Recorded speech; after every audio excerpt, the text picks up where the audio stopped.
The chair detects spring allergies and not enough water. The chair detects a quorum. Let's go ahead and make a consent agenda. We're going to go with Resolution 1, RS 2023-2097. Item 2, RS 2023-2098. Number 3, RS 2023-2099. And that's all we can do on consent. Ooh, I've got an extra. All right. So, anything on that consent agenda that anybody needs to pull off? Council Lady, it's just the first 3 resolutions. Can I have an agenda too? Oh, yeah, sorry. Anybody else need an agenda? Thank you. Okay, we're good. All right, so that's RS 2023-2097. It recognizes Coach Jamal Stewart's efforts and contributions to the East Nashville High School football program. RS 2023-2098, which recognizes the retirement and service of MP&F Strategic Communications Senior Partner Katie Varney. Item number 3 is RS 2023-2099, urges bars and restaurants in Nashville, Davidson County to participate in the Safe Bar Association. I have a motion and a second. Any discussion? All right, with that, we're on consent anyway. So all those in favor? Aye. Any against? Any abstentions? All right, with that, our consent agenda passes. Moving on to late filed items, we have a late file resolution by Council Lady Johnston. We are emergency rule 13 only on this one, a resolution directing the Metropolitan Nashville Police Department to conduct an evaluation of the safety plans and measures for the Metropolitan Nashville Public Schools. Council Lady Johnson, can you explain why you are late? I apologize for the late nature of it. The event happened after our filing deadline, and I felt like time is of the essence, and so I didn't want to wait 2 weeks. So it's just as simple as that. I hate late filed, so I do apologize, but You are a former rules chair. I am. That is not lost on me, and I have apologized to Hannah and Director Darby. Every single time I emailed about them, I said, and I'm really sorry. No excuses. So Exactly. My concern here is that I haven't, because it's late filed, I haven't had time to talk to my West Precinct commander or with my school board member, and I have seen on social media that like Hillsborough High School is already conducting some meetings and things for parents and reviewing things like this, and so I'm worried that, I'm not sure that, I think this is already being done, and also what I read in your, I know we're only on Rule 13, but also my concern is that what's in there is letting kind of you have something about publicizing the, what needs to be upgraded and things like that. And my concern is not telling the people who would be planning to do things. I don't want them to know our weakness. So, agreed. Which is Mike, does the administration know anything that's going on with the police department? I mean, I'd like to hear from Chief Drake on this and more school board members. Deputy Chief Gilder has reviewed the resolution. His assessment is that the police department is engaged in this anyway. I gather he's supportive, but it's been a very preliminary review. So, but that was his response. Councilor, would you be willing to wait and have this timely filed so we all have time to talk to our commanders and our school board members? I argued against a deferral motion in public safety because this is just asking for information. There's no timeline on that information. There's also provision in the resolution that allows for the confidentiality, understanding that site-specific recommendations would show points of weakness, which we don't want to do, and the police department is in full support of this. This is, we do have a I safety didn't hear division. that the police department is in full support of this. Would you like me to get Commander Gilder in here? I'd like to hear from Chief Drake and the school board Well, I've members. texted him. I can't. Wait a minute, I got a point of order, We're Chair. we're on Rule 13. Go ahead.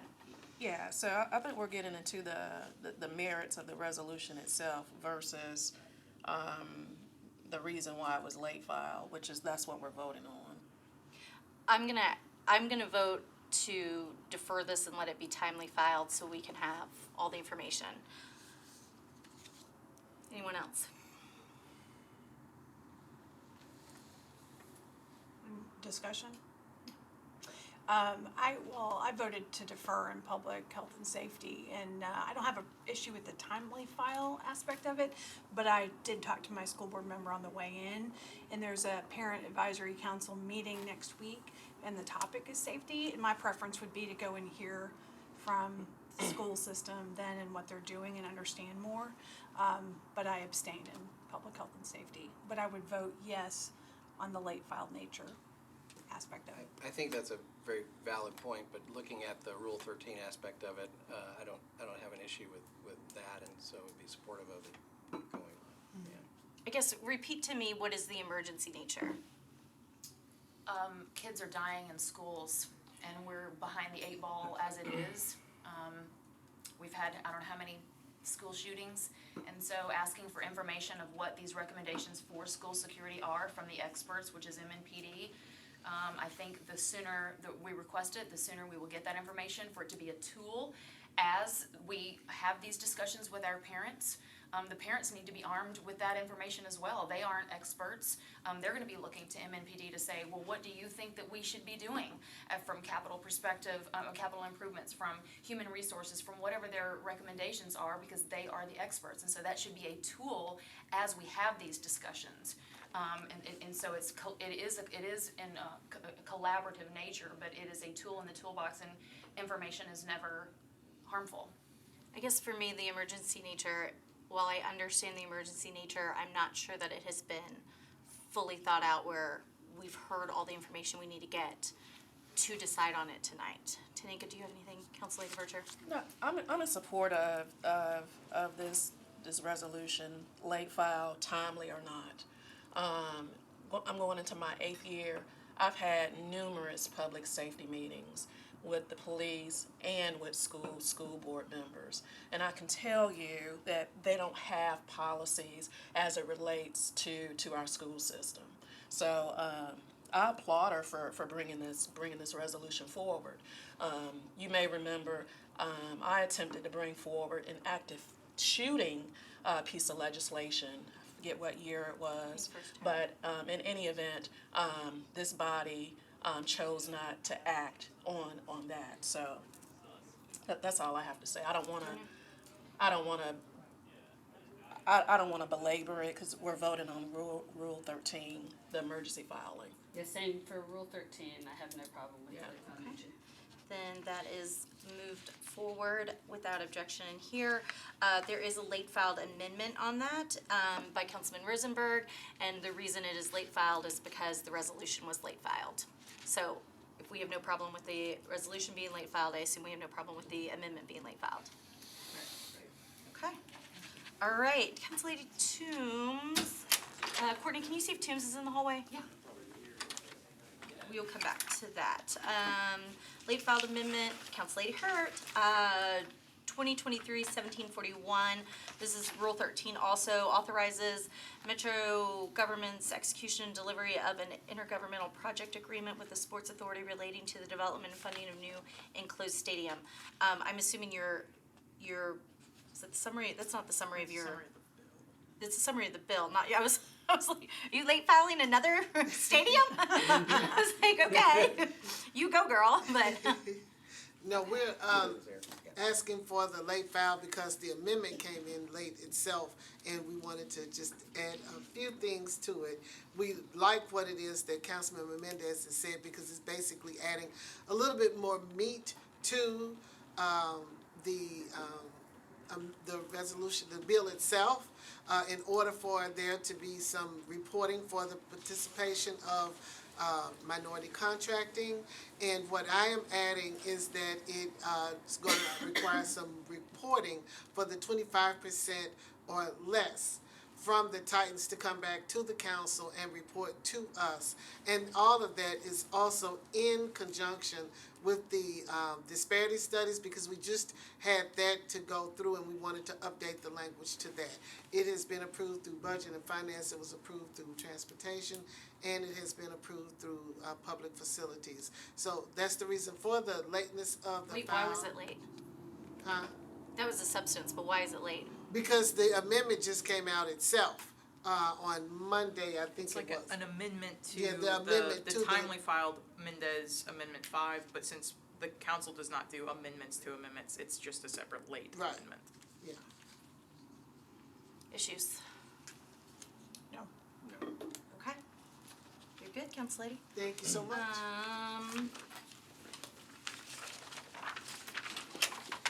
Hannah, do you know why Council Lady Toombs has a late filed ordinance? I do not. I can go look for her though and see if I can track her down. Yeah, if you don't mind doing that, I think we can make it through. If we can't make it through elections and confirmations, we have bigger issues.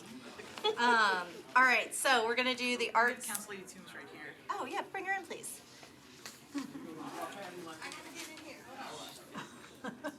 She's busy. Yes, you are busy. Come on in, Council Lady. Why are you late to our committee? No, I'm kidding. Why is your ordinance filed late? It amends Title 17 Metro Code. It's a rezoning, RS 7.5 to RM 20-A, Ewing Drive. So that it can get in before budget. So they can track with planning and get in before we do budget stuff. For the public hearing? Yes. Please, Is kind lady. because it's more convenient for your constituents to participate, or it's more convenient for the developer No, the former. constituents to participate in a public hearing and not having to wait till after the budget? Yes. Okay, I think that's a valid reason to be late. Yes. I'm good. Yeah. Okay, Thank you. we are in favor of your constituents participating. I appreciate Now you can go be a busy lady elsewhere. All right, Arts Commission appointee of Miss Janet Kurtz for a term expiring on January 1, 2027. Ms. Kurtz, if you'll just scoot your chair up to here. And I love your shoes. Oh, thank you so much. With that, I will all move in for favor? approval. I have plenty more. A whole Yes, closet full. as I am still not in high heels yet, I'm very jealous. So, are you a registered voter here in Davidson County where you reside? Yes. To both, yes, you live in both? Yes. Okay, and do you serve on any other boards and commissions in No. Davidson County? No. Okay. I'm sorry, I am Metro. on the Downtown Partnership Board, the CBID board. Which is We not in don't, Davidson yeah, County. Okay, we yeah. don't report to that, yeah, we're good. All right, tell us why you would like to be on the Arts Commission. Well, I grew up being exposed to the arts through performance art, certainly visual arts as well. My parents made sure that we were exposed to that. And we do know that children growing up having exposure to the arts teaches them critical thinking, creative thinking, a creative process. And so to me, supporting the arts and being an integral part in developing the arts programs in a city is wildly important and really speaks to the continued growth of a major metropolitan area. Great, Council Lady Vercher. Any questions, comments? Council Lady Evans? What did you have a lot of Hermitage Hotel experience. What did you learn there about, I mean, because it's such a beautiful place. What did you learn there that you think other parts of Nashville could appreciate or take away from how you all cultivate kind of that whole hotel? Well, a big part of what we did, and a big part of what my job was at the time, was really supporting the city. So we were, certainly the location for nonprofits to have events, but we also had many outreach programs ourselves, including a partnership with the Land Trust for Tennessee through our garden at Glen Levin. And we worked with them. We had community outreach to schools. We actually partnered with a magnet school that brought the 7th grade math class out and got to experience farming. And again, something that was so important because children, many of them had never been to a farm. And, they got to plant garlic, and throughout the year we would bring them pictures of how the garlic was growing and let them kind of really experience sort of what they had done and how that related to the food that they consume. So a lot of what I did on the public relations and marketing side was really integral to being a part of the Nashville community, and that was really an important component to what we do. And of course now, with being the editor of In Focus magazine, we are Nashville, we are of Nashville. What do you think is the biggest deficiency that Nashville has when it comes to the arts? Well, I think that there are opportunities certainly to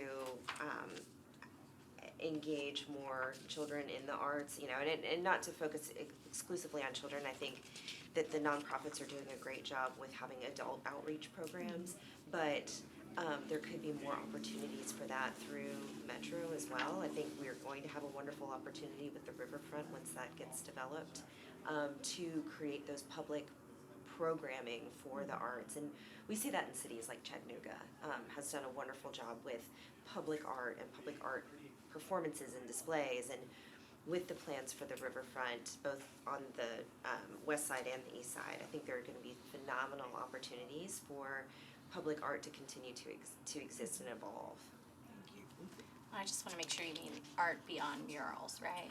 I do. I really was art thinking beyond bachelorette murals. Yeah, I'm really thinking performance art. There's been so many cities have performance art. We just saw this phenomenal performance by a performance artist who is Native American, and I don't know if you're familiar with this, but there's a jingle dress dance that is kind of specific to the Arapaho Nation, but she performed it. She was actually videoed and had an installation in New York City's Times Square. She was then invited in March of 2020, right before everything shut down, to perform the dance along with the video by the artist. And it was a phenomenal installation, and certainly something that would be incredible for Nashville to have something like that. No, that sounds wonderful. Councilor Hancock. Do you have any big picture ideas on how to increase children's participation in the arts? Well, I think certainly outreach to the nonprofits that already have that great structure, but then also kind of modeling some of what other cities are doing to help students and children have that exposure. Denver has some great programs that they do to help children by bringing them into the city, into downtown Denver, and allowing them to view these performances. And there are even times where children can participate in these, so I think ways that we can bring them in, and anything that can draw them in is really key. Thank you. John? No question. All right, well, I'm moving to approve, not just because of your shoes. So with my motion in a second, all those in favor? Aye. Any against? Any abstentions? Thank you so much. We're excited to see what y'all do. And I'm pretty sure I've been butchering Dr. Castillo. Okay, I think I've been butchering your name the past couple weeks. If you'll just scoot your chair out, it's just easier that way. So it's Castillo. Yeah, Castillo, yeah. No, that's great. It's Portuguese. I'm from Brazil, so it has a similarity. LH is kind of like the LL in Spanish, and so yeah, no, I appreciate that. Just a little No, southern backwoods. as Sorry. somebody that grew up in California, when every single person changes it, assuming it's misspelled, then you have to double check your passport, double check your driver's license, double check. So it's I can hard. definitely relate. I'm sure. Well, thank you for being understanding. This is the Historic Commission appointment for a term expiring August 10th, 2025. And if y'all recall, you've had some travel plans, I think. That's right. And so you haven't been here. So this is a vice mayoral appointment, and I believe that's probably also why Sandra is here. And so let me just start with our basics. Are you a registered voter and you live here in Davidson County? Yes, yes. Okay, and you're not on any other boards or commissions here in Metro? Correct. Great. So why would you like to be on the Historic Commission? So it's definitely one form of public engagement, of service. I've been here, I lived in Nashville for 15 years and have, the longest place I've actually lived in the city, the longest time I've actually lived in a place. My 3 kids are MPS. It's also part of a personal desire as a Latino to participate in city affairs and city government, representation. And I also bring professional skills as a historian with a PhD from UC Berkeley. These questions and topics are at the front of research questions, at the front of my teaching. So I think I bring something to the table. And a very long Yeah, sorry about that. Resume. That's an academic thing. That's an A lot of academic cheese, thing. a lot I of cheese. apologize, yeah. Do you have time to do anything else? 'Cause you're so published. Council Lady Sepulveda, do you have anything you want to add before we get going? Yes, I just wanted to come and speak in support of Dr. Castillo. I did recommend him to the administration, and the vice mayor was gracious enough to nominate him as well. And I can't speak enough to how much I have heard of him before I actually met him, because I did partner with Vanderbilt and the department for, what is the official name of? So, yeah, so the Center for Latin American, Caribbean, and Latinx Studies. Yes, and they were very helpful in providing some background information for the renaming, for the naming of Mariposa Park, and you know, just some of the history for the city and the state, and that was very helpful in making sure that was accomplished. And you know, I've always been an advocate for having more diversity on boards and commissions, and having someone from our community with a great background that can help in this board, I think would be beneficial for the city as a whole. Great, and I think I had a roommate that graduated from that program at Vanderbilt, and I remember it was very impressive. So I have to ask, because we had another appointee around the same time who kept getting rolled as well. You will not be too busy to attend the meetings of the board and commission, right? Okay, Correct. so we have that taken care of. John? Yeah, I don't think there's any doubt as to qualifications. I think maybe next time I'd recommend a Cliff Notes version of the resume. But other than that, no, I have no questions. Great. Tanya? Yeah, just curious, how do we start saving our historic buildings? Yeah, I mean, I'm curious to find out what the state of that conversation is. I do think that by engaging, by publicizing, by making it educational, by you know, reiterating its, when you, I guess talk to historical about a building's name being historical, right? I mean, it kind of corresponding to a particular time and place, et cetera, but that these things aren't, you know, forever, right? And they can be engaged, and I think that's a form of civic participation. So I think by engaging is a way to save, right? I mean, I think that by making it relevant, by making it meaningful, by making it an educational point. And that's something that I also, through our center, we have very extensive partnerships and ongoing programs, K through 12, actually K through 16, public cultural institutions, the city. So, you know, definitely hope to be able to bring those resources to bear on whatever opportunities and projects emerge. Okay, good job. Move for approval. All right. Council Lady Evans, do you have anything? What grade did you teach when you were in taught high school? I taught 9th grade. Oh, okay. I taught 8th grade and 9th grade, in the way it was divided up in the particular city. In LA, yeah, so middle school, high school. Did that move you to further your education? It was. To get away from the. That's what I was gonna say. I enjoyed it. I mean, it was, you know, kind of like your horizons, and it's not unusual, right? I mean, kind of socioeconomically, you kind of envision how you're gonna engage and give back and participate, etc. I did kind of come to a point intellectually where you learn pedagogical skills to teach the material, but you also have an opinion on what the material should be. And so, so I think that was a motivating factor to pursue it at a graduate level in the PhD and to play a part in the writing. So that's why I Yeah, asked. no, absolutely. And that's why you no longer teach 10th grade. So we have a motion and a second. All those in favor? Aye. Any against? Any abstentions? Thank you so much. I appreciate it. All right, Traffic and Parking Commission reappointment. Oh, how do you see your first name? Meshach. Okay. I'm like, I can Like handle that. Shadrach, Meshach, and Abednego. Exactly. I like that. Thank you. Adams to term expiring on April 3rd, 2028. You're a registered voter, you live in Davidson County, not on any other boards and commissions, obviously reappointment to traffic and parking. Why would you want to be reappointed to traffic and parking? Because we're gauging sanity here. I wanted to I want to be reappointed just because I feel like I still have a lot to offer to the board. With my experience with Walk Bike, a different lens and focus on people and pedestrian safety. Traffic isn't just moving cars, it's moving people, moving bikes, moving move in folks who have different abilities who might, might be visually impaired or that nature. Tanya? I'm happy to see a Madisonian on the docket, and thanks for being willing to serve again. Thank you. Aaron? What, after your tenure, what do you think is the biggest obstacle that we're facing when it comes to improving our walking and biking? I mean, I'm sure y'all know it's funding, it's money.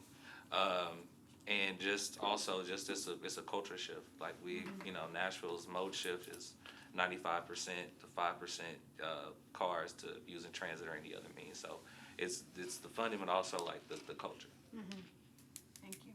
Tanya? Or Tanika? No, go Big Blue. That's right. John?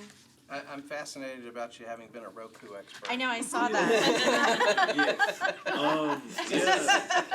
I've had a lot of sales jobs. It was one of those things where like it's kind of very similar to what I do with Walk Bike now. So I had a position where what I would do is post up at like a Walmart or a Best Buy and educate folks on Roku products. And so now what I do is I post up on places like Diggers Road, and I educate people on pedestrian safety. So, well, not that it's related, but what do most people not realize about Roku? They don't realize everything. It's like, Roku sells a sound bar. Did not know that. Yeah, okay. I got one for free. I got a lot of free stuff from them. I'm good. I do need to ask, so you are being appointed as, this is not a specific walk bike position, is that correct? Correct. Okay, and so when you are being asked to make decisions on or weigh in on policy, infrastructure, anything like that, will you be making a recommendation based upon your life experiences or based upon your employer's policy positions? On my life experiences, the area I worked in is where I grew up, and my life experiences there where like a lot of places didn't have sidewalks, didn't have access to a lot of things, and even being there now is a lot of the same. So my position is, based on my personal experience and how I've experienced Nashville. And if you feel like the two are intertwined too much, would you be comfortable abstaining? Most if you feel definitely. like there's too much pressure? Yes, and that's something where I've talked to our person that's on staff and say, hey, like I feel like if I have a question before, like, hey, do I feel like I need to abstain or not even, show up? Like that's something I've, constantly ask questions about that, whether it comes into conflict. Excellent. All right, I've got a motion and a second. Any further discussion? Seeing none, all those in favor? Aye. Any against? Any abstentions? Great. We will see y'all in the big room. Does anybody need parking passes? Please see Tanika. You didn't ride the bus? Seriously? No. Madison, they're talking Madison. So this is your. I try to at least twice a week.